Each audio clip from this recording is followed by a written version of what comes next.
Shalom, selamat hari Sabat pemirsa dimanapun Anda berada saat ini melalui channel YouTube Felix Theodore. Pada saat ini saya akan membagikan firman Tuhan melalui amanat kepada orang muda tulisan Ellen G. White pasal ke-60 yang saya beri judul Bersaksi bagi Kristus. Tetapi sebelum kita belajar firman Tuhan, mari kita tunduk kepala kita bersatu dalam doa. Tuhan, pada saat ini kami akan belajar firman-Mu melalui pelajaran amanat kepada orang muda. Biarlah kiranya pelajaran ini boleh menjadi inspirasi bagi semua orang anak muda. Tentunya boleh menjadi satu berkat bagi kami, terlebih menjadi kemuliaan nama-Mu. Ampuni akan kesalahan dosa kami Tuhan, di dalam Tuhan Yesus kami berdoa dan mengucapkan syukur. Amin. Judul pembahasan kita pada saat ini berjudul Bersaksi bagi Kristus. Bersaksi bagi Kristus artinya apa? Kita sebagai orang-orang tua, orang-orang muda, umpama Tuhan yang sudah diberkati, yang sudah dibaptis, yang sudah menerima kabar firman Tuhan, tentunya wajib bagi kita untuk bersaksi bagi Kristus. Karena apa? Jika kita memiliki firman Tuhan itu, kita harus bagian kepada semua orang yang belum mengenal firman Tuhan. Di sini ditulis bahwa semua orang yang berpihak kepada Tuhan harus mengakui Kristus. Kamulah saksiku, demikian firman Tuhan.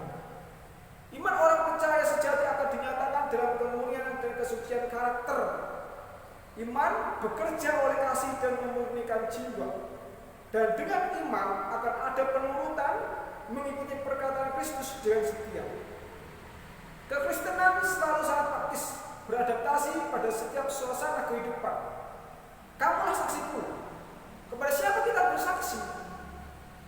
Kita menjadi saksi bagi semua orang. Kepada dunia tentunya yang masih banyak belum mengenal akan Tuhan Yesus. Karena kita harus mengenakan pengaruh yang kudus, harus memakai jubah yang suci, agar boleh apa? Kristus berdiam di dalam jiwa kita. Jadi sebelum kita melangkah jauh kedua, sebelum kita melangkah jauh menjangkau orang-orang yang belum mengenal firman Tuhan, kita harus mengenakan pengaruh yang kudus. Artinya apa? Kehidupan kita, pemikiran kita, tutur kata kita harus sesuai dengan kehendak Tuhan Yesus. Agama yang lazim di masa ini telah membentuk kebiasaan bahwa para muda-mudi mengakui Kristus, namun jarang menyebut namanya kepada teman-teman mereka. Jadi orang-orang muda yang sudah dibaptis, sudah mengenal firman Tuhan, ketika mereka terjun ke dalam dunia orang muda, atau mungkin mereka sedang bersekolah, jarang sekali mereka menyebut kata-kata Yesus buat temannya. Mungkin ada faktor yang mempengaruhi mereka, tentunya mungkin malu akan mengakui iman Kristen kepada teman-teman, sehingga ketika mereka mengatakan Yesus Kristus kepada semua orang, ada hal asing yang mereka terima. Yesus itu siapa sih? Mungkin bagi mereka yang dulu mengenal nama Yesus Kristus itu.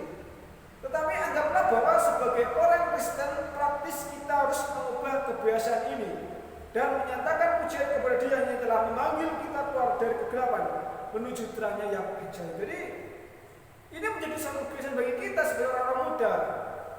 Kita berbicara kepada orang-orang muda, menyatakan kepada orang-orang baik bahwa kamu harus menyampaikan firman Tuhan melalui tutur katamu, melalui tingkah lakumu. Orang-orang muda, kita sebagai orang muda, hendaklah kita mencerminkan kehidupan Tuhan Yesus, mencerminkan sikap kemuliaan Yesus Kristus, sehingga kemuliaan Yesus Kristus betul-betul terpancar bagi semua orang.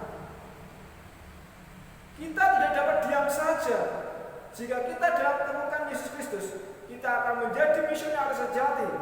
Kita akan bersemangat dalam hal ini dan memberitahukannya kepada orang lain yang belum menghargai Yesus Kristus, bahwa kita telah mendapatkan dalam Dia satu harta yang berharga bagi jiwa kita, bahwa Ia telah menjadikan nyanyian baru pada mulut kita, bahkan pujian-pujian pada Allah. Jadi Yesus sebagai apa? Sangat berharga bagi kita.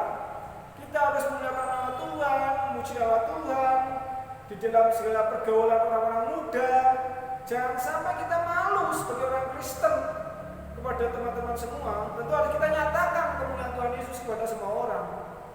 Jadi biarlah kita sebagai orang muda harus memajukan pekerjaan Tuhan. Janganlah kita malu sebagai orang Kristen. Sahabat-sahabat orang muda, maukah kita memulai kehidupan Kristiani seperti mereka yang hatinya telah dihangatkan oleh Yesus Kristus? Kita tidak akan pernah tahu berapa besar kebaikan yang dapat kita berbuat dengan menyampaikan perkataan yang lembut dan sungguh-sungguh tentang keselamatan jiwa mereka yang belum menjadi anak-anak Allah. Jadi kita harus menyampaikan firman itu. Kita harus menyampaikan tentang keselamatan jiwa kepada semua orang, kepada teman-teman kita, bahkan teman-teman kita sekolah, agar mereka dapat mengenal Tuhan Yesus, agar mereka tahu siapa sih Yesus Kristus itu sih, yang sebelumnya belum mengenal Yesus Kristus. Ketika kita menyampaikan firman Tuhan, ketika kita bersaksi, ketika kita hidup mencerminkan Tuhan Yesus, contohnya mungkin kita tidak merokok, tidak terpengaruh oleh perilaku-perilaku teman-teman kita yang sering merokok, atau mungkin yang kita tidak pernah minum teh, minum kopi. Ketika kita tidak melakukan hal itu, mereka dapat bertanya, kenapa sih kamu tidak minum kopi, kenapa sih kamu tidak minum teh, atau kenapa sih kamu tidak mengonsumsi tembakau atau rokok. Jadi kehidupan kalian mencerminkan kemuliaan Tuhan.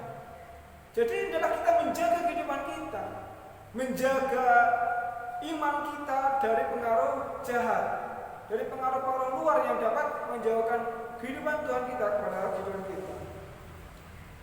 Benar bahwa kita merasa khawatir akan jiwa-jiwa yang kita kasihi. Kita dapat membuka harta berkala kepada mereka dalam supaya tekun mencucurkan air mata untuk keselamatan mereka.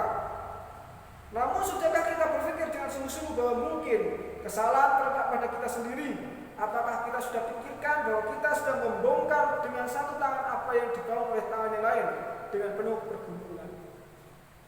Jangan pernah kita meremehkan hal-hal yang kecil, perkara-perkara kecil melengkapi disiplin kehidupan yang sebenarnya.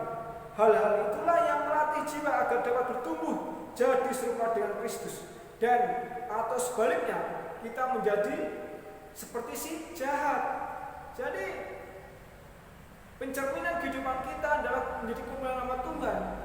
Jangan kita mempengaruhi oleh hal dunia, kita terseret oleh arus dunia, kita terseret oleh pengaruh iblis, sehingga akhirnya apa? Kita jauh kepada Tuhan Yesus. Satu kehidupan yang aktif dalam pekerjaan Allah adalah kehidupan yang diberkati. Banyak sekali orang yang membuang waktu dalam hal-hal yang tidak berguna, dalam penyesalan yang sia-sia dan dalam persekutuan yang merugikan. Mungkin mereka akan mengalami pengalaman yang berbeda kalau mereka menghargai terang yang diberikan Allah dan membiarkannya bersinar kepada orang lain. Dan banyak orang yang membuat hidup menderita karena cinta diri mereka dan ingin bersenang-senang saja. Jadi, ketika kita mencoba untuk memuaskan diri kita, mencoba mencintai diri kita melebihi kita kepada Tuhan Yesus, maka terang surga akan menjauhi kita. Maka kita akan jauh kepada Tuhan ketika kita malah mencintai diri kita sendiri. Jadi